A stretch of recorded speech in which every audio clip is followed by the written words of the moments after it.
बहुत होश में। ऐसा नहीं है कि कर्मों का फल नहीं मिलता। बहुत जब कर्म अपने स्वरूप में आ जाएगा तो बड़े बड़ों को दंड देता है, बड़े बड़े संत महात्माओं को भी दंड देता है, बख्शता नहीं है। बड़े बड़े संतों के जीवन में देखा गया। तो ये कर्म बहुत बलवान है, ये नष्ट नहीं होता, ये दंड दे के ही नष्ट होता है। इसलिए कर्म बहुत सावधानी पूर्वक करना चाहिए। तो भगवान ने 3 को नरक का द्वार बताया, कामः, क्रोधः तथा लोभा।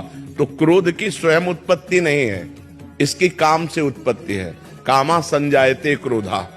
काम जब हमारी वृत्ति उदय होती है, उसमें बाधा पड़ती है तो हमारे अंदर क्रोध आ जाता है।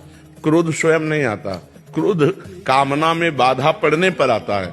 जैसे कहते हैं कि आप हमसे नम्र व्यवहार करें, तो ये हमारी कामना है, और जब आप नम्र व्यवहार नहीं करेंगे तो क्रोध आ जाएगा, क्योंकि हमने कामना की।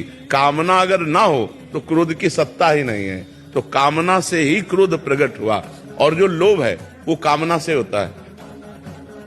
कामना पूर्ति होने पर लोभ होता है, और कामना की अपूर्ति होने पर क्रोध होता है। तो मूल जो है वो काम है। इसीलिए भगवान ने गीता जी में कहा, ये काम सबसे बड़ा शत्रु, इसको मार डालो अर्जुन। अर्थात निष्कामता जब तक नहीं आएगी तब तक शांति, आनंद, सद्गति नहीं होने वाली। अध्यात्म जरूर जानना चाहिए। आज के नए बच्चे अध्यात्म को जानते हैं।